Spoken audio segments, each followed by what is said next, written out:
Ms. Nidhi Vasaikar, APAC Regional Partnerships Manager, Space Generation Advisory Council, and Ms. Devleena Bhattacharjee, Founder, Numerate Analytics. Can I please request all of you to settle down?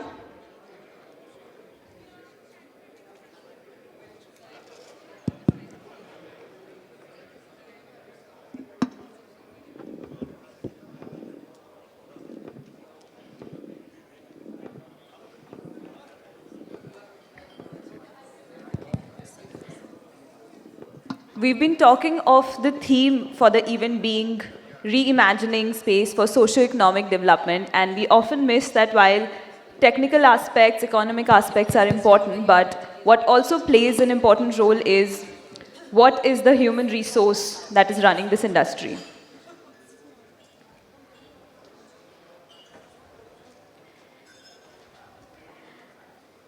So from this session, our panel will we've brought together some accomplished women from diverse backgrounds within the space industry that include scientists, engineers, entrepreneurs, and they'll share their experiences, challenges, and successes, highlighting the pivotal role in shaping the future of space exploration. I think what's important is that we need to move beyond the narrative of just focusing on empowerment of women being the keyword for merely bridging the gender gap, and start acknowledging the due presence of women for the work that they are doing in the industry.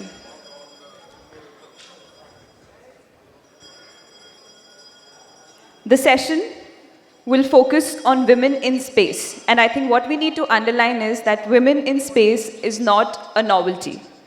And on that note, I will pass it on to Sushmita ma'am. Okay. Anupha, is there coffee going on? We'll just wait for 5 more minutes for people to come in. Because I think it's quite telling if all the men leave the room, why we need to have sessions like this. Yeah, I was just about to say that women have been learning to navigate these male-dominating setups a lot. I think it will be a welcome change if we can see a shift in that. Let's hope they just left to help themselves with a coffee and nothing more.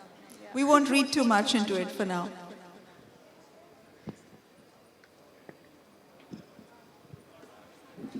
Okay, I think I can sort of set the tone for our panel. Our chair, Dr. Ranjana, she hasn't arrived yet, but she might join us in a bit. Do we have any of the organizers in the coffee area? Can you just check if...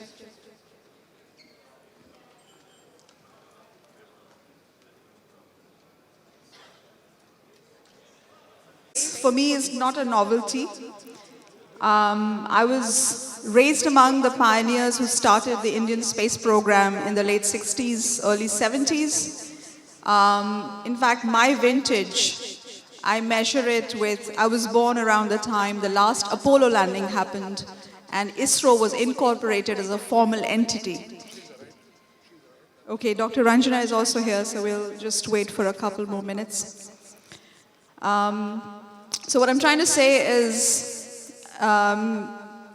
the early recruits of ISRO, including my dad, who had just returned from Germany in 1967, when SARABHAI started recruiting, they would all get hired into the Atomic Energy Commission because ISRO was yet to be incorporated. And I was raised among these amazing people like Professor Yashpal, Chitnis, Kale, and all of them, in a way, had studied here, had studied abroad, and they were all Renaissance men. I could talk about art, design, architecture, technology, and it was a seamless world that I inhabited. So I grew up to be someone who is very comfortable talking about engineering, about business. I have a multidisciplinary background, and I think I attribute it to the cosmopolitan times that I was raised in. So on the dais here, we have women from multiple generations, as you can see. We have Nidhi, who heads the Space Generation Advisory Council, is that for South Asia? So I think what we'll do is, while we wait for Dr. Ranjana, I'll invite the panelists to briefly introduce themselves and also tell us a bit about their companies and organizations. So maybe we start with Laura. Hello. Hello, good morning, everybody. My name is Laura Roberti. I currently work for Telesat, the satellite company based in Canada. My role is looking after authorization, licensing, essentially, market access, especially in view of a new LEO constellation that Telesat is designing called Lightspeed. Before that, I worked in Inmarsat in a similar capacity, but focusing on the Asia-Pacific region, and before that, British Telecom, and then some years at the university as a researcher. Thank you and good morning. Yes, hello everyone. My name is Nidhi Vasaikar. I'm the Asia Pacific Regional Partnerships Manager of Space Generation Advisory Council. It's a next generation led a company. We have 25,000 plus members all around the world.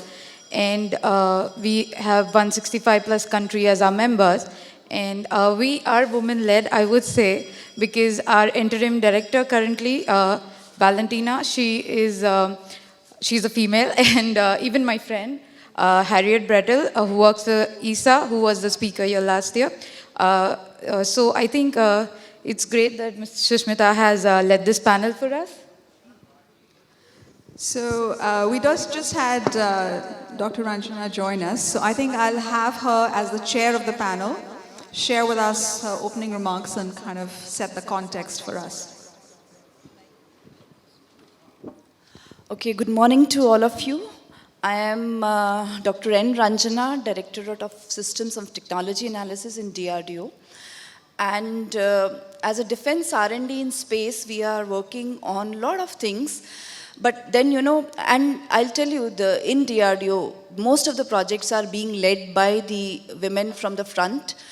We have 3 DGs on our panel, which is out of 12, which is fairly a very big number, and it's the top management council of our organization. And major programs are being led by women. They are program directors at very senior level. We have multiple directors, maybe around 15 women directors who are at various important positions. And I'll tell you, all of them are contributing towards the national R&D.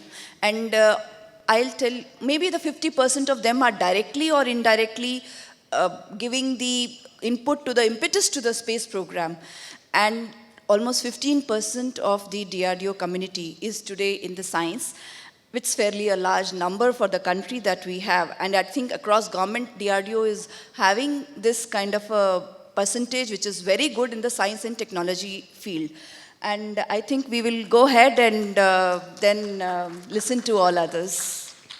Thank you, Ranjana. Let's have the introductions continue on the other side. Maybe Isabelle? Thank you. So my name is Isabelle Mauro. I'm the Director General of GSOA, which is the industry association, the global industry association for the satellite industry. We represent about 70 members, both from operators, vendors, manufacturers, launchers, so really the broader ecosystem. I'm very new to this sector. I joined GSOA 5 months ago, but I have about 25 years experience in the broader ICT sector. Previous to joining GSOA, I was based in New York, working for the World Economic Forum for nearly 8 years, and I was leading the whole ICT industry. And prior to that, I did 15 years at the GSMA, the trade association for the mobile industry. So that is me. Thank you. Hello. Well, thanks first of all, thanks for having me. It's always a pleasure to be moderated by Sushmita. But as for myself, I'm Devleena, CEO of Numerate. My journey started in the startup ecosystem some 5 years back, especially starting with the climate change agenda and how climate change is adversely affecting coastal ecosystems. And in Numerate, we focused on the fisheries sector, marine fisheries.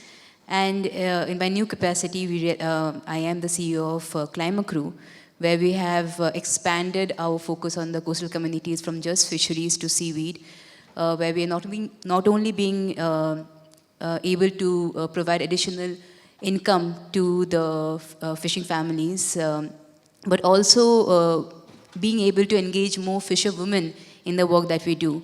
So gender inclusivity not only is not just bound to my own team or my own tech team or a site team, but it's also a very integral part of the work that I do, making sure that at our social impact, ecosystem outreach, women are included in the work. And it has been part and parcel of the impact that we measure in our own end, and we try to live up to. Thank you. Thank you, everybody. And in a very interesting way, we have a thread that kind of connects us all. I've been involved with the World Economic Forum Global Future Council for Space Technologies since 2016.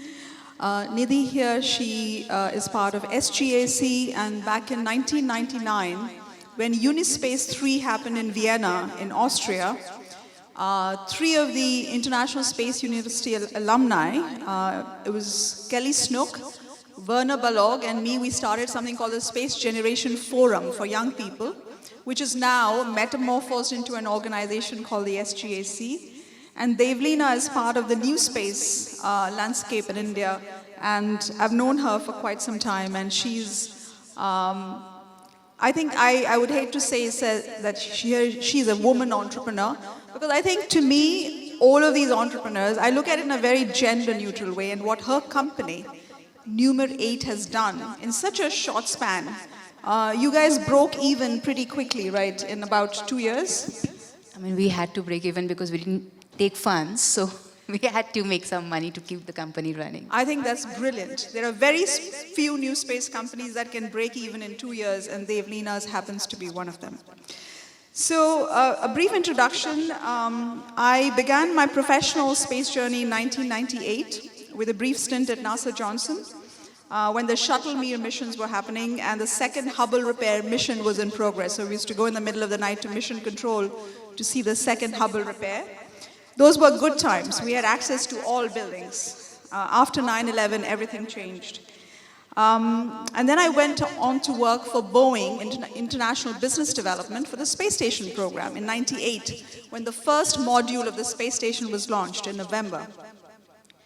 And in 2000, I left Boeing and started my first small company called Moonfront in San Francisco.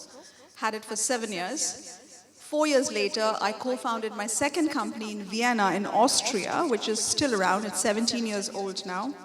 Moved back to India in 2008 and launched Earth to Orbit.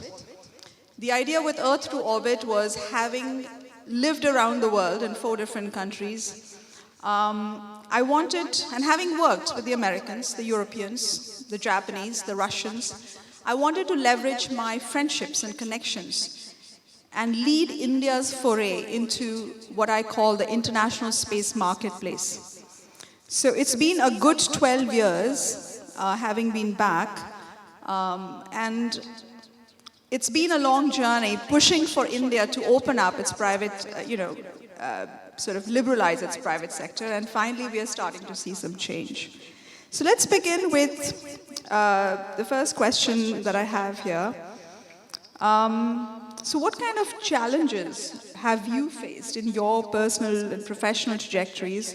It could be technical, it could be socio-cultural, geographical, it could even be sector-specific, because I think aerospace has a very distinct way of working. I mean, the number of men in the room is quite representative of that. So maybe we start with this side of the aisle.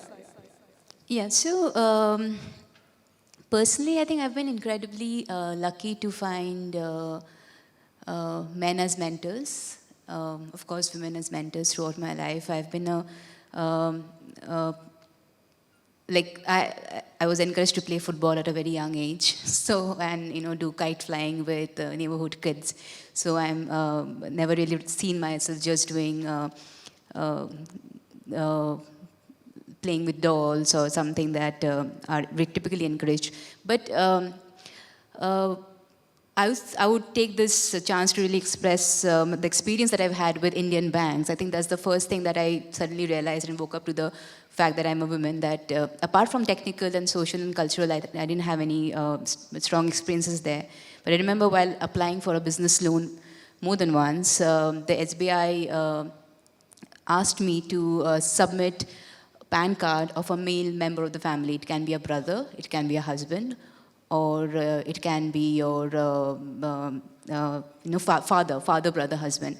And my father passed away by then. I did not have any PAN card of a male member.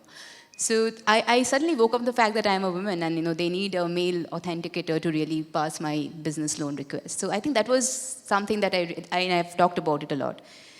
So I'm hoping they've revised those forms now. But apart from that, I think I've been incredibly lucky. And one thing I would like to, I was doing this reading a few months back, and I realized that women in space and women in STEM, I almost see them almost equivalent. And the way we are encouraging women in STEM, it's almost the same sector. The study said that we encourage girls to play, dolls, dressing up, various such activities which encourages language skills, which really develops those skills early on in a girl child. But for a boy child, they are playing with Legos, they are running around. So the spatial intelligence develops early in a boy, which kind of dictates every other decision that you take as growing up, or choosing subjects in school, or choosing your work profession.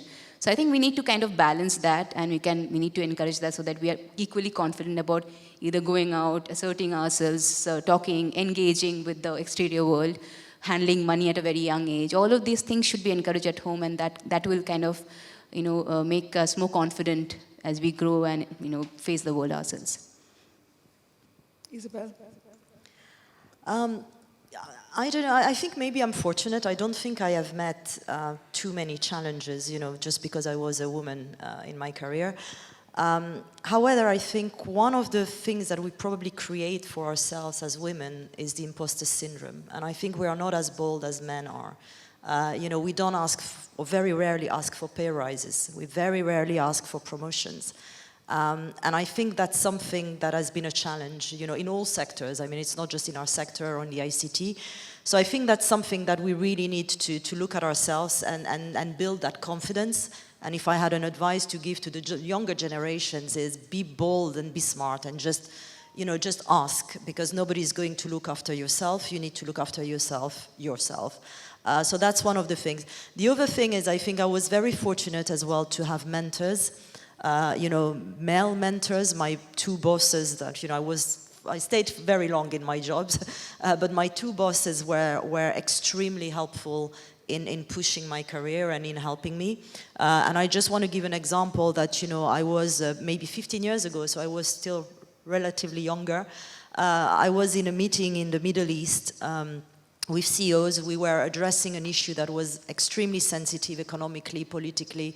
And my boss came with me, and we had a CEO round table. We literally had 15 CEOs around the table, all male. And he sat me at the table, and I was going to be the one dealing with his project for the next 2 years. And he just did an introduction, and he stepped back and he said, I'm going to hand over to Isabelle because she's going to lead this campaign for the next 2 years. And that really set the tone for me in a region that at the time was maybe not as open as it is now. So I think, as well, having mentors is something that can male mentors in particular, that can really help us. Absolutely. Let's have maybe Nidhi and then Laura. So yes, for me, I would say the challenge was that I have worked for a brief time in the Indian manufacturing industry, and what I did realize is there are a lot less number of females or girls in the industry, especially, let's say, on the shop floor. And that kind of, even though it was very great chance that I got to learn a lot, the thing was, it was not very relatable. Because even if I had improvisations or thoughts or anything, those were taken as like, let's keep it secondary and not like just because it's out of the box idea, take it ahead. So that is something I think now that the space industry is growing and manufacturing has been a very important part of it, I think we should focus a bit there as well and not just invite girls or females to be part of it, but to engage in a more, give them a voice is what I mean. So that is one challenge that I faced. And here I want to point something out, like the organization that I'm representing, we were sponsored, this time we had 3 scholarships sponsored by SIA-INDIA here. And out of those 3, 2 are girls who are present here and attending this conference. So I think with my organization, we can support more of such kind and we can take this in the manufacturing industry as well. Thank you. Hello, good morning once again. I was also relatively lucky not to encounter significant challenges as such. However, my first encounter with what I would call gender bias was at university. I started with mathematics and we were all women, because the expectation, at least in Italy at the time, was for the woman to have a job that was compatible with the family, and the idea of studying mathematics was then to become a teacher, which again was considered more suitable for women than for men. Then I moved to studying electronic engineering, and that was exactly the opposite. It was a class of 200 students, and there were 2 women, including me. So that was the first encounter, once again, with gender bias. And moving on to the world of work, it was almost a self-inflicted challenge. As I grew up in a society at the time, and again, I'm old, but not that old, so I'm speaking about around 30 years ago, in which at least the micro-society in which I lived, it was expected for the men to be the main provider for the family. So I took it upon myself when we were lucky enough to have children to slow down my career and work part-time for quite a few years, which is not something I regret at all. On the contrary, I was lucky to have this opportunity. However, the point I'm trying to make, that it would be fairer to have a more equal psychological attitude towards equality, also in terms of responsibility towards the family in a couple and as a society in general. So not to bias the responsibility too much towards one or the other. I think it's, I'm pretty much allude to what Devleena and Isabelle said. I too had a very gender-neutral upbringing. I grew up around very strong women. My mother, my aunts, my neighbors with master's and PhD degrees back in the 70s, 60s. So I think having that kind of an environment, I never felt that being a woman was a disadvantage. Quite the contrary. And like many of you on dais here, I did have some fantastic male mentors, including Yashpal, Arthur C. Clarke, Gerald Soffen, who headed the Viking missions in the 70s. So I think having that kind of an upbringing is fantastic. I mean, in fact, when I arrived in the US, my first response was, how come all the secretaries are women? Because in India, we had male secretaries, and they were shocked that I was shocked. So let's talk a little bit about space agencies and companies and how they've evolved over the last quarter of a century. The gender ratio, when I started professionally speaking in late 90s, I observed that NASA and ISRO had the best gender ratio. Even today, ISRO has one of the better gender ratios in the space among space agencies. And Europe had few women, but European space agencies have caught up. Japan had very few women, and I think Japan still needs some catching up to do. But let's talk about leadership positions. So let's start with exploration, because that's my passion. The first women, after Valentina flew, or let's take the Apollo landings in 1969. It took 50 years for the first all-woman spacewalk to happen. That was Coe and Meyer in 2019. And, NASA and the press made a big deal out of it. And I thought it was embarrassing that it took 50 years to have an all-woman spacewalk, right? I don't think it's something to cheer about. I think it's something to be worried about. Similarly, with ISRO, when my father retired as the deputy director of one of the major centers in Ahmedabad, Space Application Center, his co-deputy was Dr. Dipti Rastogi. And she was, again, a mentor, a neighbor, and many ISRO scientists, women, have headed. Dr. Suma was heading the Launch Vehicle Program Office. Anuradha was heading entire INSAT, mega ComSat projects. We've had women heading our planetary missions. We had Dr. Lalit Ambika heading human spaceflight. She just retired, I believe. And yet, in 50 odd years, we've not had, despite having such amazing women scientists in ISRO heading major programs, project directors, those levels, that's been done already. Why haven't we had a single woman head any of the 5 major ISRO centers? I think that's something we all need to answer. I think the ISRO leadership needs to answer as well. The people who are heading human resources need to think about it. So why is it that women are not being promoted to the very top? Is a question, something. And I think a similar thing is seen even in some of the big tech companies. So it's really sector agnostic. It's not that space is a very special sector in that sense. I now, in my current avatar, I get invited to, through the speaker circuit to give talks. And one of the topics we often discuss is there are enough women in the tech industry, biotech, infotech, space tech, clean tech, agri-tech, seafood tech. We need more women leaders. We need more women. And why is it? Is it women who are not throwing their hat into the ring when these leadership positions open up? Or is it something else? So I think let's maybe start from this end. And I think, Ranjana, you could also, I would love for you to also come in and say. I think it was nice. Let me just close the previous question and come to this question. The challenges everybody talked about, I think everybody's stories is different. Maybe she has got very encouraging environment. Maybe we were not. But I think women, how they are being brought up, and fortunately or unfortunately, there was a bias against the mentors being mostly males. I can tell you I have female mentors who have brought me here. And that's something I think we have to support each other where we are not able to. That is one point I was thinking, that women have to mentor a lot of women for them to come up. That's something which we have to look within ourselves. Second point I wanted to bring out was that when we look at these positions or these kind of things, being assertive, you brought it out, that is very important.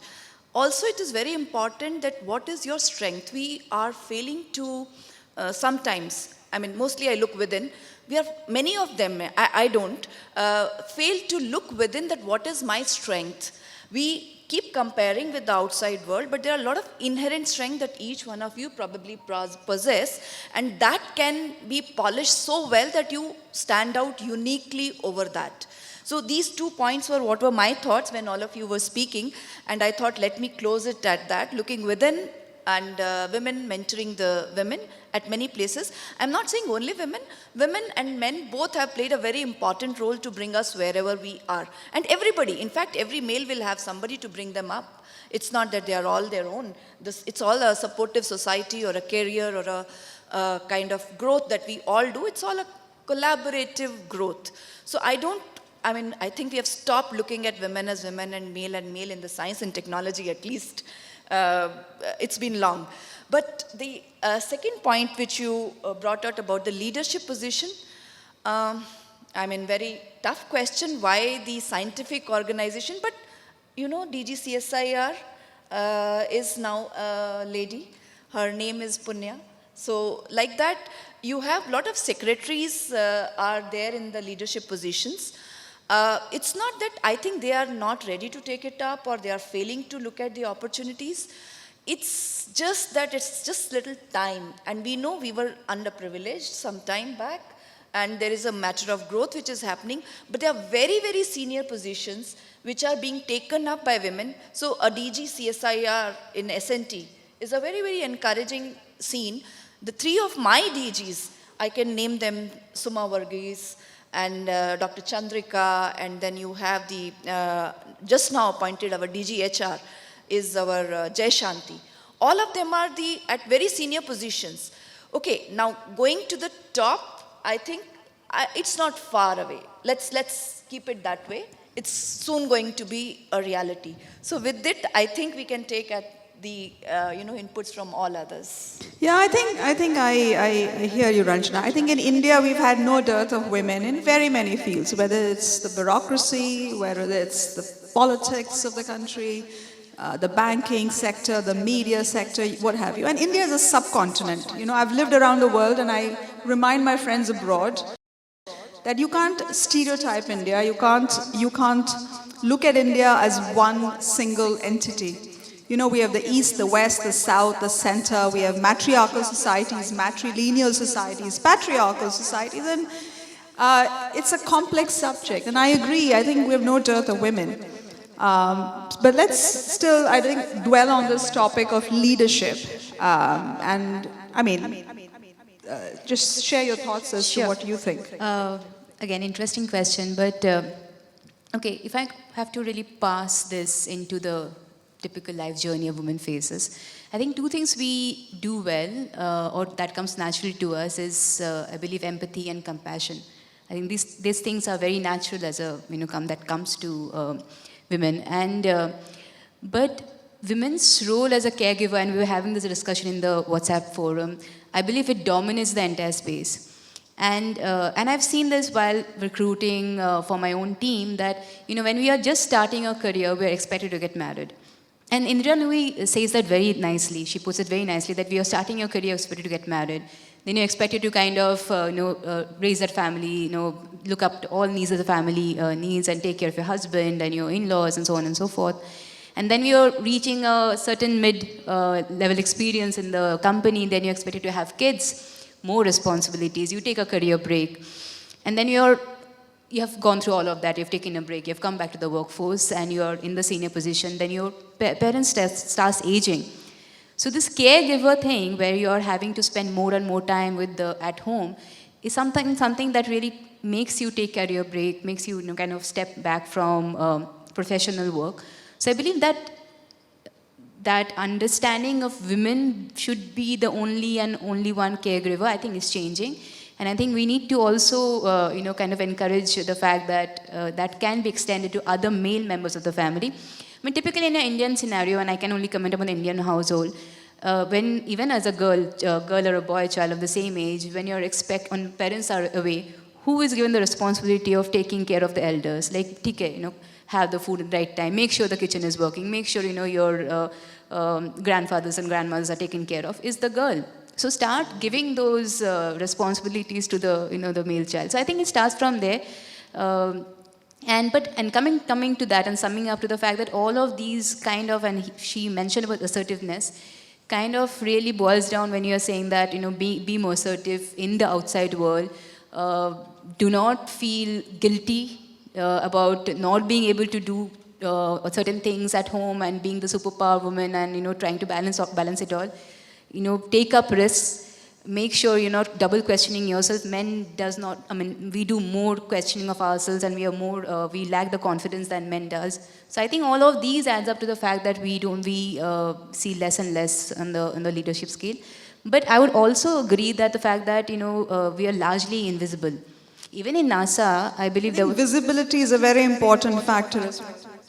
And sorry, I'll just wrap quickly. Even in NASA, I saw this movie, I think it's called Hidden Figures. It took a while for them as well to really wake up to the fact that they are contributing. So visibility it's a systemic factor, and I've seen that in rural workforce, I've seen that in urban workforce.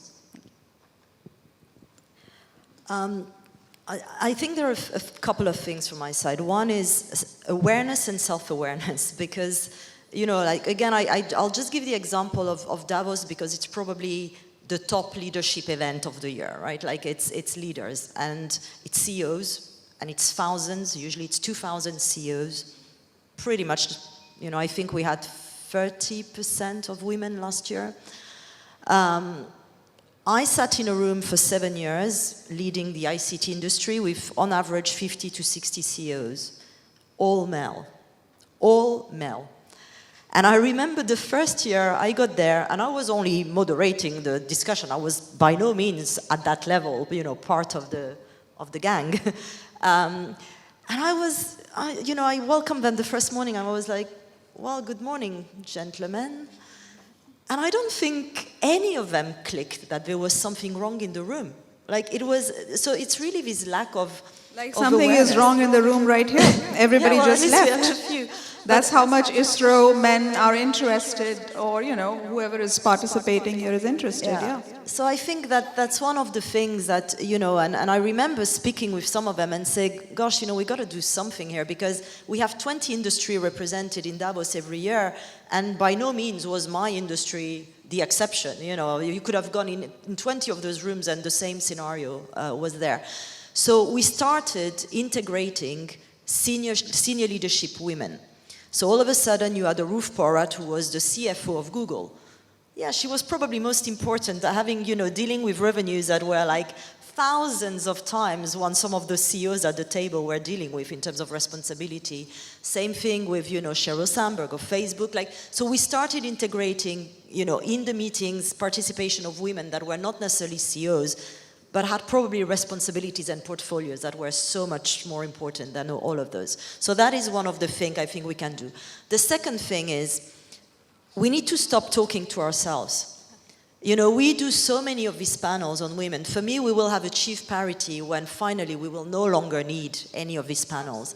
And what we need is to have female women speaking about economics, about space, about healthcare, about education, about strategies, you know, anything that is not about gender. And I, you know, like yesterday I was, again, moderating a panel. I had 5 men on the panel. Last week I was at the ITU in Geneva. I had 5 men on my panel. Why am I the one having to moderate? I also have something quite important to say on all these subjects. And so I think we, you know, it's little steps like that that really need to change. And finally, I just want to close with something that Laura mentioned that I think is crucial. There is something in nature that we will never be able to change. Women are the ones who are having children. And that is a penalty from the beginning of our career, because for 9 months, for a year, for whatever time, you are the one who is staying at home. So we need governments, we need societies to change that. We need, you know, what is happening in Scandinavia, where maternity leave, or, you know, I don't know how you call it, but there is paternity leave, is on equal terms as maternity leaves. Because we really have, if you have 2 free children, you are going to be penalized 2 free times along your career. So of course you're going to be lagging behind in terms of achieving leadership. So that is really something at society level that really needs to be addressed if we truly are serious about parity. Yeah, I think I kind of hear all of this. So just to,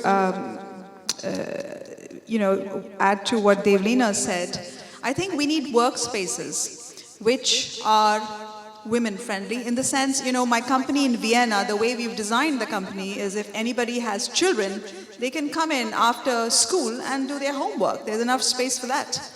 Similarly, these big tech companies in Bangalore, where I often get invited to give talks, they don't have a facility for creche. And I think if you have so many women in the workforce, you have to factor that into even the spatial design of your workspaces. I think if I take what you were saying, the whole idea of assertiveness, I think in my 50-odd years of my life, I think in some cultures, assertiveness is a positive trait. In some cultures, it's not. Like in France, I've been told the word is agressif. Yeah, in America, it's great. If you're extroverted, if you're outspoken, they love it. So I think, and I come from the eastern part of the country where, patriarchal traditions are normal and strong women is a normal thing. So I think it's also, there's a socio-cultural, there are undertones where being assertive, being in charge of your space is a wonderful thing, but you can even be penalized for being aggressive. So even that happens. So and I totally agree with Isabelle that often being a woman is an advantage. I can give you an example from my personal, professional thing.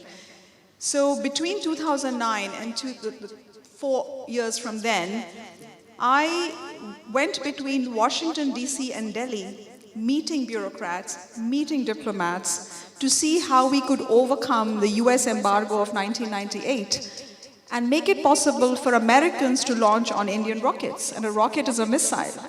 It's as difficult as it gets.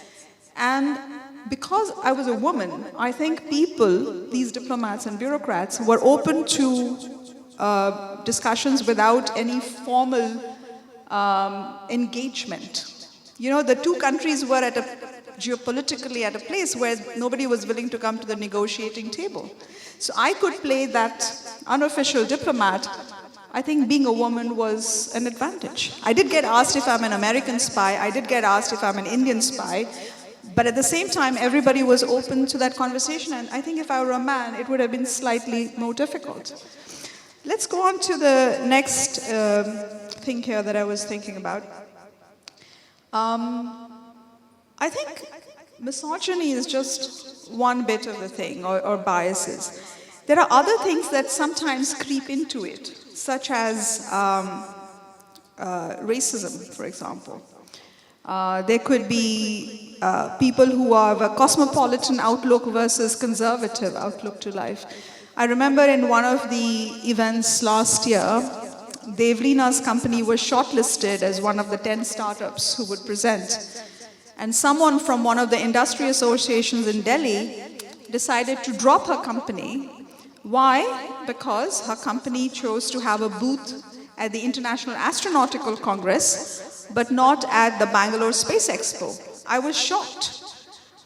I mean, for this person who dropped her company, the logic was that she's not patriotic enough. And I had never heard such a thing before. I mean, and this happens as well. So I don't think we women need to feel too sorry about ourselves. I think gender is something which, I think the word empowerment sometimes bothers me though. I often tell that even men need empowerment. Men who are coming from difficult circumstances, smaller places, need that little nudge, that little push to, sort of make it in life. I don't think gender is really an issue in that sense, if you ask me. Sometimes there are other things. So in your capacity as a DG, what are the things you do to kind of, it's not even just women, I mean even men, to encourage them to, sort of use their full potential and succeed? I think it's all simple, sheer hard work. Men or women. There is no shortcut to that, okay? So when you have to do something and you have to make sure it is delivered and it culminates into something useful for the nation, I fail to see the gender bias actually, And but I do see the strengths that an individual carries. And there are certain strengths which are very, very good with women, and there are certain strengths which are very good with the men. And I think identifying, and the person, I think, many of the women I find relatively, they're more aware of their hard work capability, whereas men are aware of their special capabilities in delivering something very unique. So this is slight difference that you observe, and you exploit that, streak in each one of them to deliver. So that's how you look at it when you look at a leadership position. And definitely I do take care, because it's not that everybody is having a similar kind of a very encouraging atmosphere at home. Encourage and support women as much as possible so that, you know, they are utilized. I'll tell you, they are equally good manpower, they are intelligent, they are extremely consistent with their performance. Often they give more than you would have expected. Exactly. So I'm not saying that men are not consistent, but they have, I mean, because of the, you know, socio-economic pressures, they tend to work harder than men, many places. So you utilize them and make sure that they get their due. And, you know, in terms of science and technology, I really like this one sentence which you said. Instead of, you know, harping upon these issues of the problems and all, if you discuss science, if you discuss technology, you are going to leapfrog into an area, because the clarity of thought that comes in with these kind of discussions will empower automatically. You don't have to read the, you know, fashion magazine probably. You can read the science and technology magazines which are, so what is your daily feed? I mean, it's all connected world. You are on your phones, you are on your social channels. What is your feed? Just have a look at that. And my feed starts from, you know, the world of engineering Twitter field. I really like those things. So it's that the choice. So I encourage all the women also to get into those kind of zones to, you know, outshine yourself probably. I really don't want to lay down comparison, because you have to have a, you know, balanced way of looking at the world and deliver as best as possible that you can. Absolutely. I think on this note, I would like to bring up this issue of STEM, women in STEM. I've had women friends, not just in India, around the world, bring up this issue, and I agree with them. I think putting people in silos, even the idea of STEM, has something that I've always spoken against it. Because I think what happens is, if you are a woman from the humanities, from the arts, they do face discrimination. And I'm talking about it at an international level.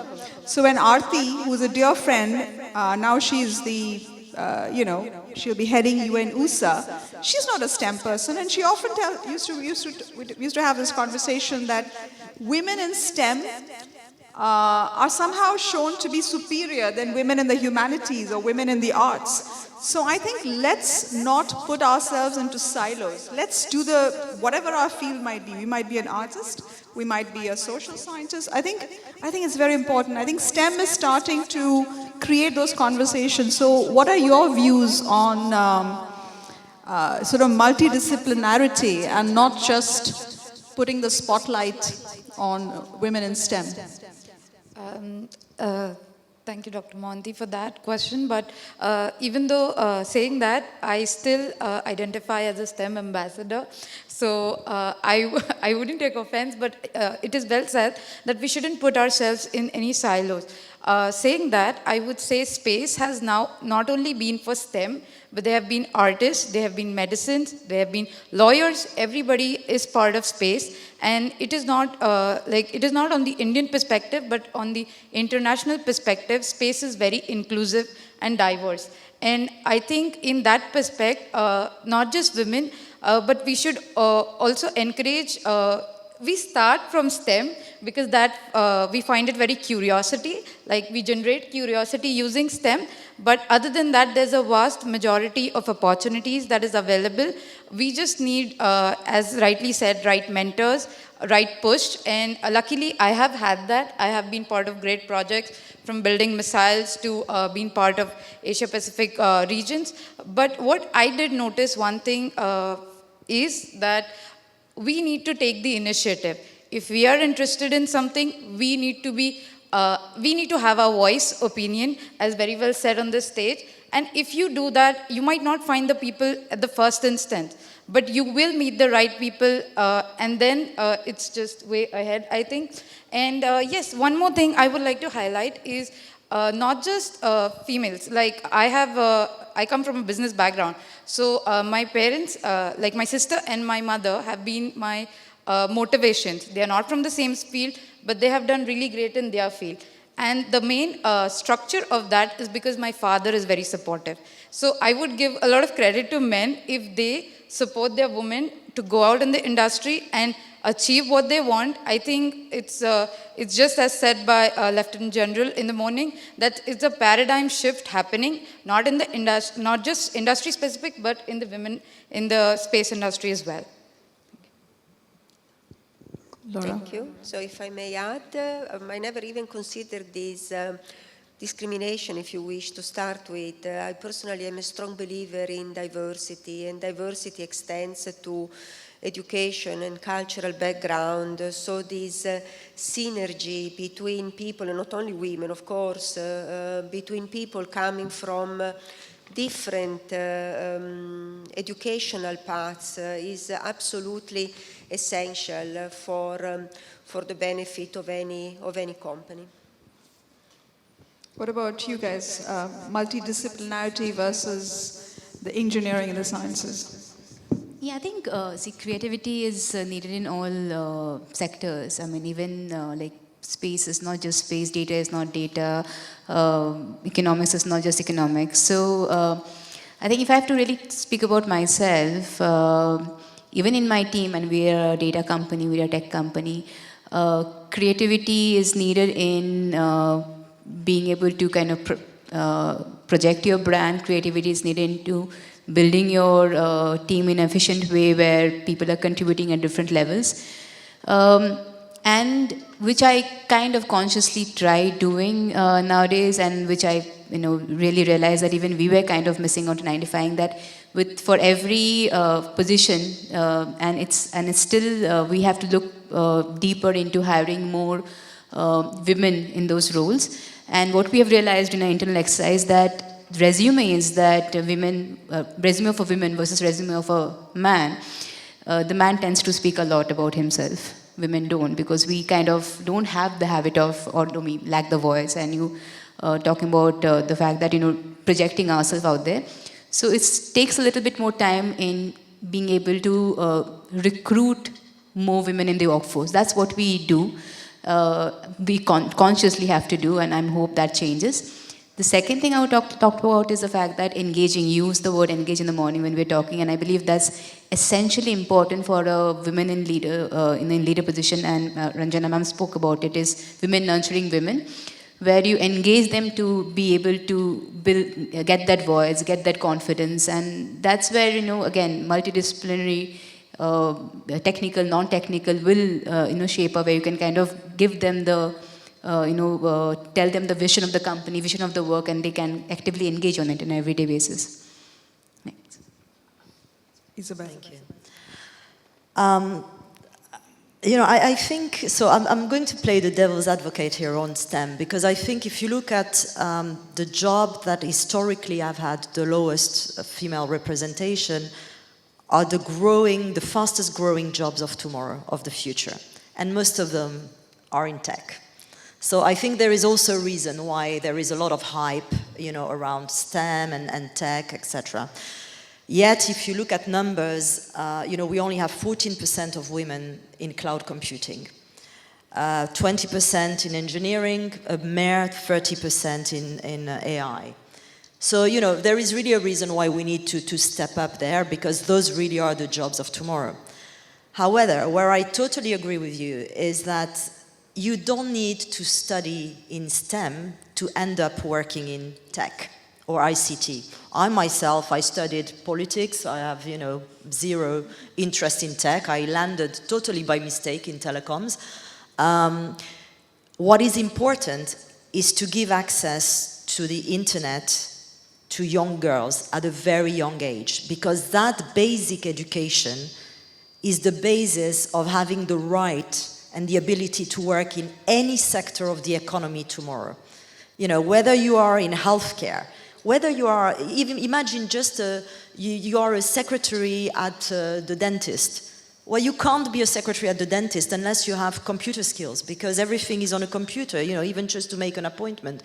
So what I'm trying to say is, really the basis for all is give access to young girls in schools to learn how to use computers, how to go online, and that will open the doors in any sector of the industry, in healthcare, education, transports, tourism, whatever. So that to me is really the key to a better future. Yeah, I think being comfortable with tech. You know, my 8-year-old niece will show me the kind of things these young girls can do with tech now is quite fantastic. But I think the point that I was also trying to make, the conversation I was having with Aarti in one of our WEF meetings. So for example, space architecture as a professional discipline, it took almost 20 years, and this has nothing to do with men or women. It took almost 20 plus years for a handful of us, roughly 20 of us from around the world, to make space architecture a recognized professional discipline in the American Institute of, AIA, Aeronautics and Astronautics, because the push from the engineers was huge, because architecture was not considered good enough. And here I am, I'm an industrial designer, I'm an engineer, I'm a space person, and an aerospace architect. I have 4 different degrees, and I do see this kind of sort of casteism of engineers, which needs to be changed. You know, the NASAs and ESAs of the world, they don't have openings for industrial designers or architects, whereas companies like SpaceX and others do, because they know that the digital display on your cockpit is as important, the cognitive aspects, the design aspects, or habitability aspects of long duration human missions. You don't want to live inside a machine. So I think that is starting to change, but it has taken a long time. The hubris of tech, that's the other thing. I've lived in California for 12 years. I think the hubris of tech is also something why now we have ethicists. You know, we have ethics as a new discipline to discuss these kind of things.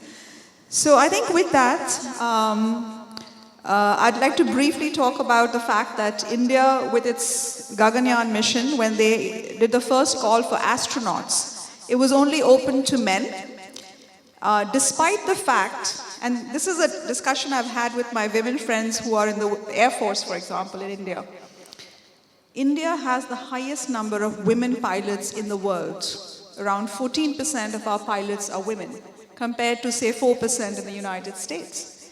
And yet, in the 21st century, our space agency chose not to allow women to apply in the first round of selections. And that, in my view, is very regressive. And maybe Ranjana wants to address that. And I've worked in human spaceflight for 15 years. And I don't see why women shouldn't have been allowed. We have pilots. We also have fighter pilots. Actually, I don't think so. It is to do with that women not being allowed. Probably the training part, which is the women have to go through, they need specialized training module. In fact, I will not know the real reasons behind that. Probably I'll get to that and we can address that We somewhere. should talk over coffee because I don't see, having been just in let me human space that. exploration, there's nothing. The point here being that one is the training aspect. Second, we were making this, suits which are required, firefighting suits. And then, some kind of suits which are required for the cold weather. I have worked on suit design, by the way. Okay, yeah, I know that. I mean, you must have. But another one is the police protection suits, which are, made. Now, I'll tell you, we have a laboratory which works on this. They have been making all this time for the men. And it's only in last 5 to 10 years they have started designing specialized suit for the women body frame, right? Now, if that is happening 5 to 10 years, probably I don't see it's too far off. Maybe sir wants to answer this. Yeah. So the real reasons probably we'll have to get back to. Yeah, absolutely. At this point, I think we'll open it up to the audience. So please, discussions, go ahead. Let's jump right in.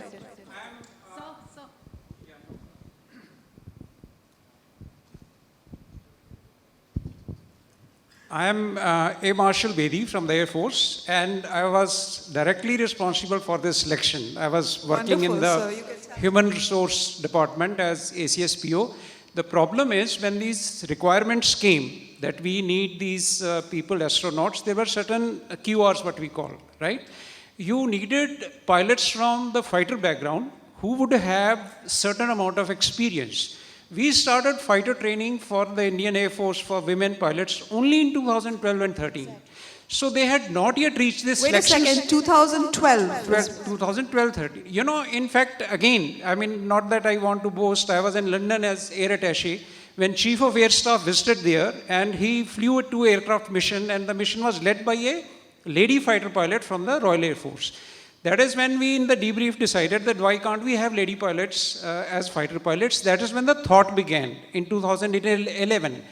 12, the selection started, and by that time the first lady fighter pilot passed out. It was good about 2014. So when the selection started in 2018, they were just about 4 or 5 years into the service. So they were not even fitting it into the QR. So there was no bias or whatever. This selection had commenced in 2018-19 itself. It's almost 4 years old that these people are undergoing training. Then they were required to be at the age of 30 plus, like that, you know, certain age brackets, certain experience brackets. So it was purely because of this that you find this Gaganyaan mission male pilots, not for any other reason. So you're Air Marshal Bedi, right? Yes. Okay. Right. So having worked in the human spaceflight program since the late 90s, there are a couple of things I can tell you. I don't know if you're aware, there are two things I'll add to the discussion and let the others come in with their questions and so on. So even in the 1960s, when the Mercury 13 pilots were chosen, not the Mercury 13, the Mercury 6, sorry, or 9, that was, you know, white men. There was someone called Bill Lovelace. He was a flight surgeon. I'm talking about the 60s, okay, this is 50 years ago. And he thought it doesn't make sense to limit the selection of astronauts for the Mercury project to men alone. They were all fighter pilots, right? So as a flight surgeon, what he did is he went out and tested 13 women pilots, not necessarily fighter pilots, put them through the same rigorous process that NASA had created with his help and other surgeons, flight surgeons, and they all passed. And this set of women who it was a statement of sorts that these kind of tests, even women pilots can do it. You don't need fighter pilots to do it. Was in the 60s, and they came to be known as the Mercury 13. And one of them finally flew on the Blue Shepherd at 84, Valley Funk. I don't know if you know. So I think we are repeating the same story 50 years later. No, agreed. See, what happens is, you're right. I mean, anybody could do it. Probably the window or the training period which was available dictated that people have some kind of experience in aviation or some kind of, you know, what do you call, body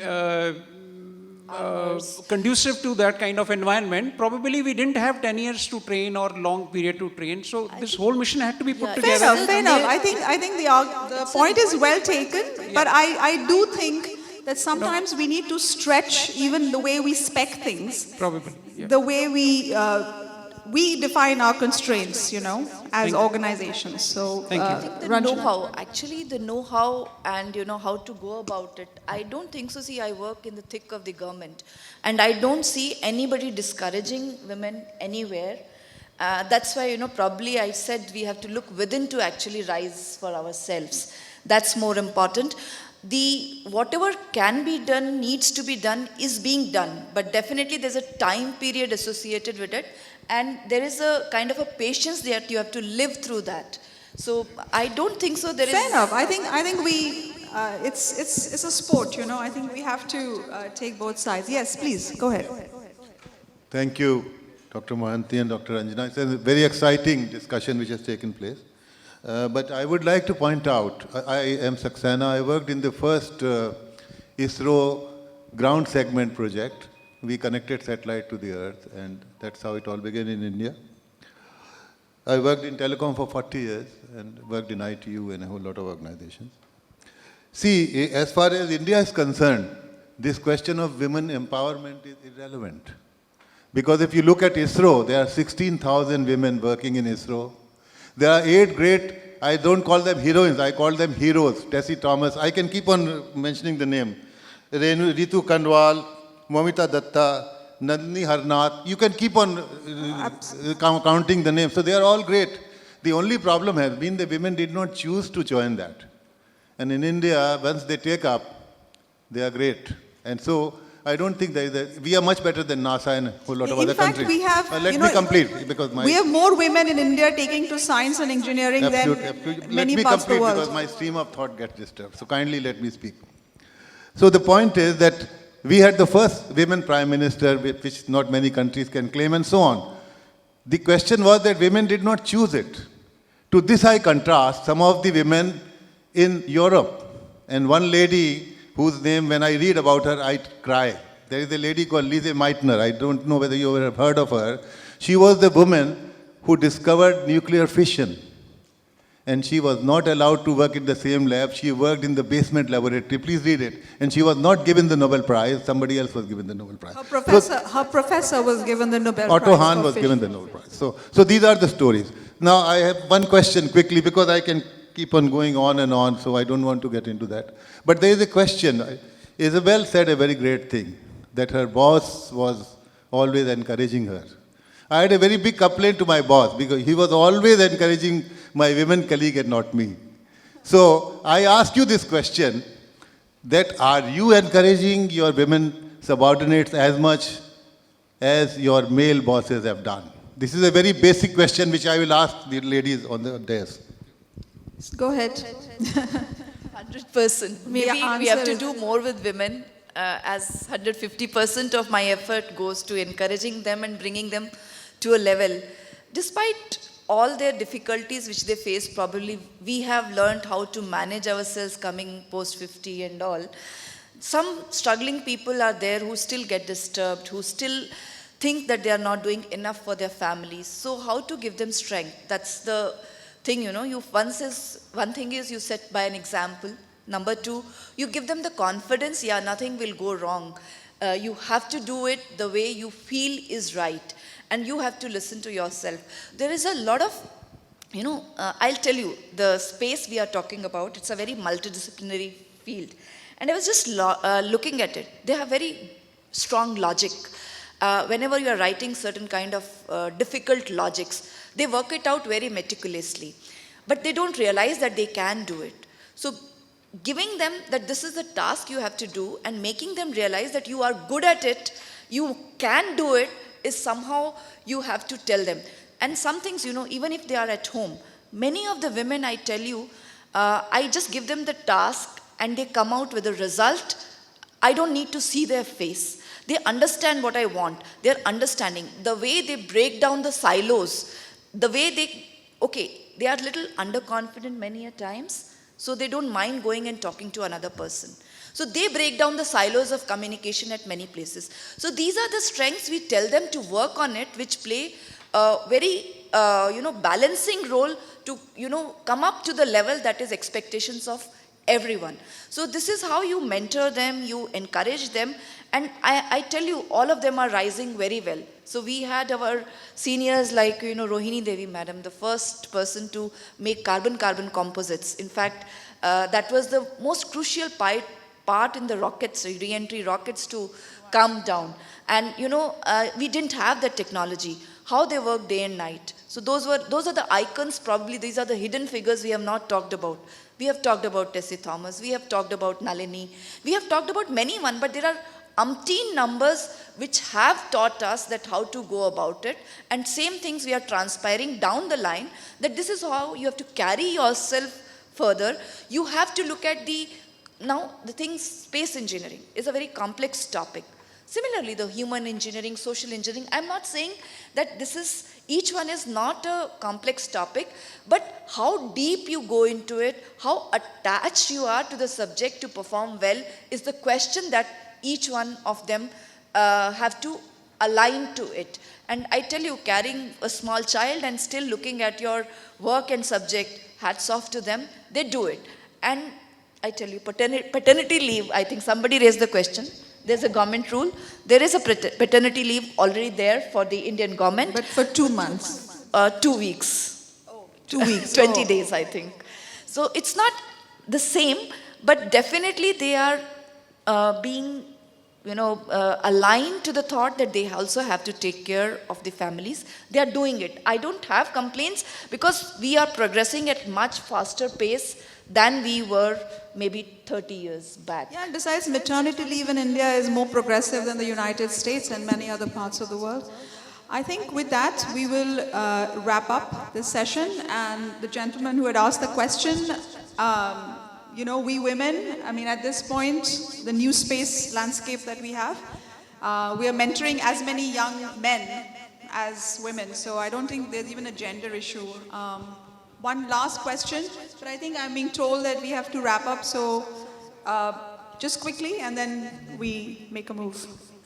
Hi, so I have a question that's directed to everyone in the panel, and I am one of the girls who is sponsored by the SGAC, and I'm grateful for that opportunity. So the thing is, I had organized a space camp in my school, which is an all-girls school, from grades 2 to 7. And this was the first time I was organizing in person. I had organized it virtually. What happened was I noticed that the younger girls, they were asking questions boldly, like without hesitation. Either they would stand up or either they would come to me and ask me the question.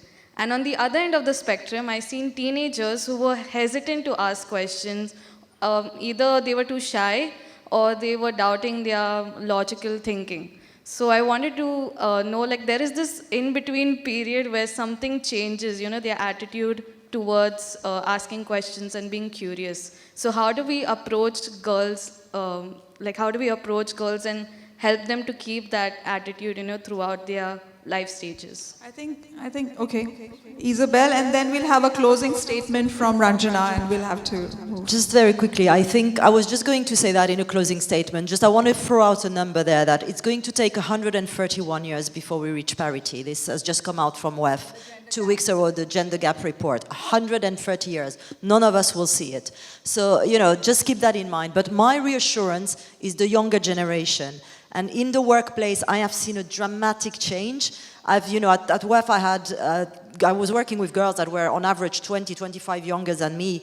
They were much bolder than I was in the request. So I think there is really the changing scene there. Maybe the Me Too movement did something, accelerated that, I don't know. But in the last 5 years, we've really seen an incredible element. So my recommendation would be, put these girls who are bold in the same room with the ones who are shy. Because, they will communicate and they will learn from each other.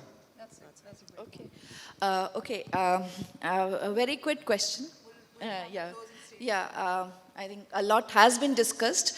Whatever the statistics, I don't know, 130 years or maybe we'll have to reset it. But I see India progressing much better, giving much better opportunities to, I think, both the genders.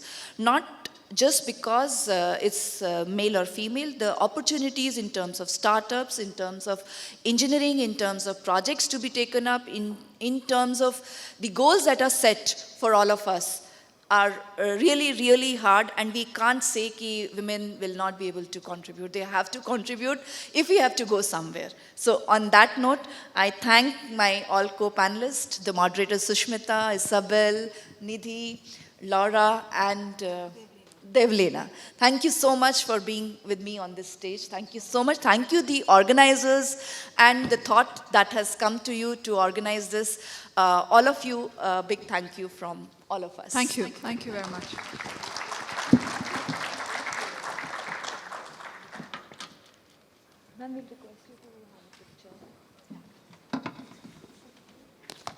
Thank you so much to all the speakers for bringing in this interesting discussion. And I hope the silos are broken, and as we were discussing, I hope the visibility increases beyond just a panel for women, but having more women in all the panels at these conferences and discussions.